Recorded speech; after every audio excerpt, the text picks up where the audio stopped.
অনেক দিন থেকেই আমার একটা পাহাড় কেনার শখ, কিন্তু পাহাড় কে বিক্রি করে তা জানি না। যদি তার দেখা পেতাম, দামের জন্য আটকাতো না। আমার নিজস্ব একটা নদী আছে, সেটা দিয়ে দিতাম পাহাড়টার বদলে। কে না জানে পাহাড়ের চেয়ে নদীর দামই বেশি।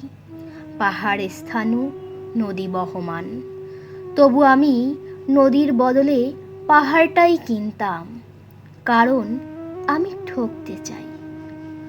নদীটা অবশ্য কিনেছিলাম আমি একটা দ্বীপের বদলে।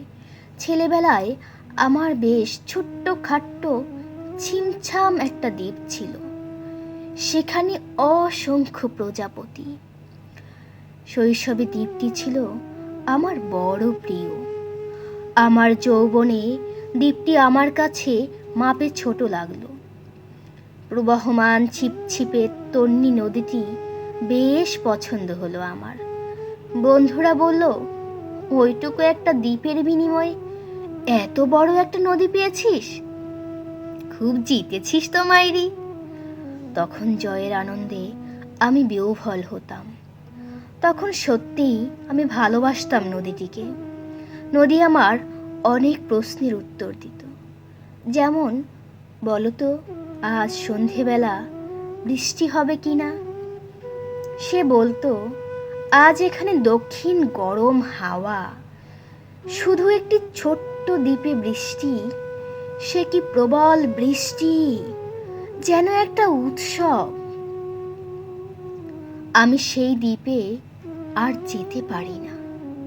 সে জানতো, সবাই জানে, শৈশবে আর ফেরা যায় না। এখন আমি একটা পাহাড় কিনতে চাই। সেই পাহাড়ের পায়ের কাছে থাকবে গহন অরণ্য। আমি সেই অরণ্য পার হয়ে যাব। তারপর শুধু রুক্ষ কঠিন পাহাড়, একেবারে চূড়ায়। মাথার খুব কাছে আকাশ, নিচে বিপুলা পৃথিবী, চরাচরে তীব্র নির্জনতা। আমার কণ্ঠস্বর সেখানে কেউ শুনতে পাবে না। আমি ঈশ্বর মানি না, তিনি আমার মাথার কাছে ঝুঁকে দাঁড়াবেন না। আমি শুধু 10 দিককে উদ্দেশ্য করে বলবো, প্রত্যেক মানুষই অহংকারী। এখানে আমি একা, এখানে আমার কোনো অহংকার নেই। এখানে জয়ী হবার বদলে ক্ষমা চাইতে ভালো লাগে। হে 10 দিক, আমি কোনো দোষ করিনি, আমাকে ক্ষমা করো, ক্ষমা করো, ক্ষমা করো।